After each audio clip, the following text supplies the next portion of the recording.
देखिए स्टूडेंट्स, आप लोग के सामने जो समस्याएं कुछ होती है उसके लिए मैं एक वीडियो बनाया हूँ। देखिए, सबसे पहली समस्या है कि कोण जो है एंगल वो कहाँ पे होता है ना। बहुत सारे स्टूडेंट को समझ में नहीं आता एंगल कहाँ पे होता है कोण। ठीक, देखिए तो कोण जैसे मान लीजिए कि आपका यहाँ पे लिखा है ये कोण आपका मान 30 डिग्री का है ना।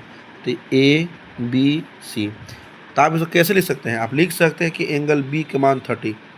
ये कुछ हद तक सही है, या इसको और हम क्या लिख सकते हैं? तो आप इसको लिख सकते हैं ABC 30, और आप लिख सकते हैं CBA 30। ठीक है, अगर हाँ ये सही है सब, कोई बच्चा लिख दिया कि ACB लिख दे सर 30, ये गलत हो गया। क्यों? देखिए ये गलत क्यों है?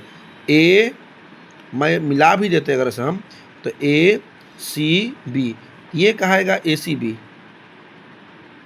या इसको और बोल सकते हैं आप BCA। मतलब कि जहाँ पे कोई मूव करे, घूम जाए, उसी को एंगल बोलेंगे। मान लीजिए XZY है, इसका नाम क्या लिखेंगे आप बताइए? इसका नाम क्या होगा? इसका नाम होगा XZY, या फिर YZX। दोनों ही सही है इसके लिए, यहाँ के एंगल के लिए, है ना। मैं यहाँ का मान, अगर मान लीजिए यहाँ का मान दिया है 30 या 40 दिया है, तो इसका मान हम 40 लिख सकते हैं। ठीक है ना, क्लियर है? एंगल कहाँ पे होता है इसको जानना बहुत जरूरी है आपको। अब देखिए, सबसे पहले हम जानेंगे वर्टिकल अपोजिट एंगल किसे बोलते हैं, है ना। हिंदी में इसको लोग बोलते हैं सम्मुख कोण। तो सम्मुख कोण किसे कहते हैं? जब दो रेखाएं, दो लाइन क्रॉस करें, जब भी दो लाइन क्रॉस करें तो एक यहाँ पे एंगल बना और एक यहाँ पे एंगल बना, तो ये एंगल और ये एंगल इक्वल होते हैं, इसको हम बोलते हैं वर्टिकल अपोजिट एंगल। ठीक है, इसको और इसको हम क्या बोलते हैं? Vertical opposite angle. या फिर यहाँ से और यहाँ के, इसको बोलेंगे वर्टिकल अपोजिट एंगल। और मान लीजिए कि इसका मान 30 है, तो इसका मान भी कितना होगा? 30। और ये मान लीजिए कि अगर 150 है, तो ये भी कितना होगा? 150। कहीं भी मान लीजिए ऐसा हुआ, अगर इसका मान 70 है, इसका कोई पूछे कितना होगा सर, तो इसका मान अगर ये है 70, तो ये भी कितना होगा? 70। लैंग्वेज अगर लिखना होगा, मान लीजिए ये A, ये B लाइन है, C और ये D लाइन है। दो लाइन कहाँ पर क्रॉस किया? दोनों लाइन O पर क्रॉस किया, तो O पर क्रॉस किया, तो यहाँ पे AOD इक्वल COB लिखेंगे। COB इधर का हो गया, COB इधर का एंगल हो गया आपका। ठीक है, तो यहाँ पे किस रूल से इक्वल हुआ? तो हिंदी में लिखना है तो सम्मुख कोण लिखेंगे, और इंग्लिश में वर्टिकल अपोजिट एंगल लिखना बहुत जरूरी है। क्या लिख सकते हैं हम लोग? सम्मुख कोण। ठीक है, हम लोग लिख सकते हैं इसको।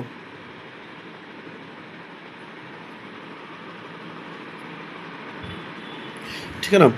अब देखिए ध्यान से कि हमारे पास COB का यहाँ मान क्या हो जाएगा? 70 हो जाएगा। किस रूल से हुआ COB का मान 70? ये वर्टिकल अपोजिट है। आप लोग जो भी वीडियो स्टूडेंट देखेंगे, ज़रूर से ज़रूर कमेंट करेंगे कि देखिए, जैसे कि यहाँ के मान अगर हमने 78 रखा है, तो आप लोग बताएंगे इसमें Y का मान क्या होगा। कमेंट में बताइएगा आप लोग कि Y का वैल्यू क्या होगा। ये लाइन का नाम है AB, इसका नाम है CD, ये रहा O। आपको कमेंट में लिखना है कि Y का मान क्या होगा। आइए और हम लोग कुछ देखते हैं। देखिए, अब यहाँ पर देखेंगे समांतर रेखा किसे कहते हैं। ठीक है, जब दो रेखाएं एक दूसरे को काटती है, सॉरी, जब दो रेखाओं के बीच का दूरी जो डिस्टेंस है बराबर हो दोनों छोर पे, इसको आगे बढ़ाने पे एक दूसरे काटे नहीं, तब इसको बोलते हैं समांतर रेखा, पैरेलल लाइन। ठीक है, और इसको काट दिया, इसको हम बोलते हैं ट्रांसवर्सल लाइन। हिंदी में बोलते हैं इसको तिर्यक रेखा, है ना, ट्रांसवर्सल।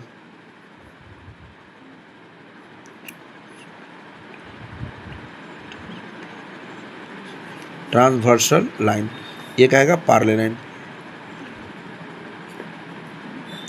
ठीक है, और ये कहेगा ट्रांसवर्सल लाइन, तिर्यक रेखा।